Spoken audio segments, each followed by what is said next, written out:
Hey again, everyone. This is part two of the polymorphism lesson. And in this segment, we will talk about duck typing, which is one way that we can achieve polymorphism in Ruby. So just to remind you, this is an athlete class that has a couple problems with it, namely that it violates SRP, single responsibility principle, and it's a little bit tough to read due to this conditional block. So let's figure out how we can clean up this code by implementing a more polymorphic design to the code. So let me comment this out.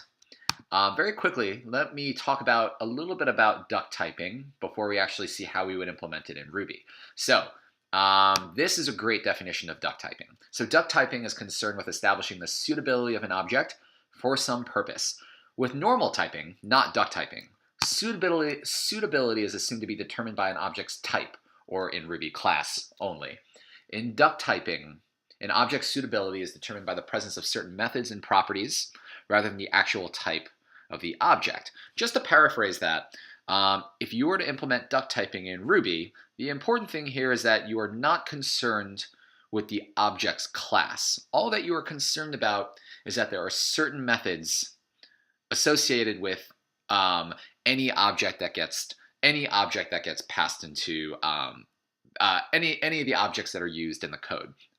So once again, all that we are concerned about are the methods that exist on the object, not the class of the object itself. And so let's see how we implement duck typing while refactoring this this class of code up here. So let's begin. So instead of that large athlete class, we now have a much more generic and pared down athlete class.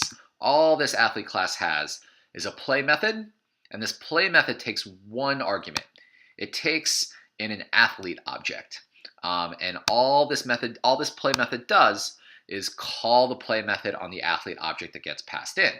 So what's super neat here is that we are no longer checking the class of the athlete object. All we are concerned with, the only thing that needs to get this code to work is that the athlete object that gets passed in responds to a play method itself. So this play method would have to be defined on the athlete that gets passed into this play method of the more generic athlete class. And so here we see three different athletes, three different small classes, each with a play method. And so I wrote some code on lines 52 to 55. All that's going on here is that we are creating a new instance of the athlete class. We are calling the play method on the instance of the athlete class while passing in an instance of each of the three classes that I defined in this chunk of code. And so once again, right, duck typing is just concerned that each is concerned less with the type of the object that gets passed in, but that each of these objects has a play method, responds to the play method that I wrote on line 30. And so I'm going to run this code, and it should not break if we implemented this correctly.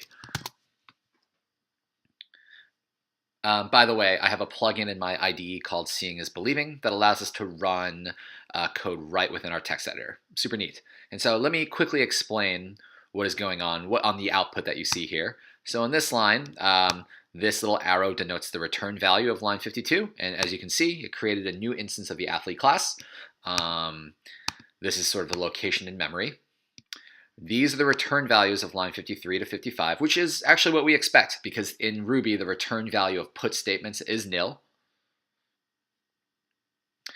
And on line 57 to 59, we see the output of those put statements. So let's take one of these lines individually.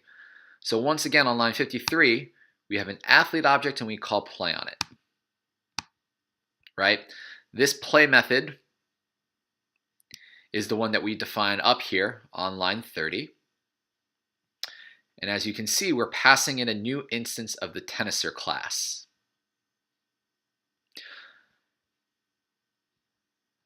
Then line 30 is called. The play method is called on the instance of the tensor class, and the play method exists. It's defined right here on line 35 to 37. So that's why the code outputs this put statements. The athlete is a tennis player and has begun to serve. And so as you can see here, now we have super clean and readable code.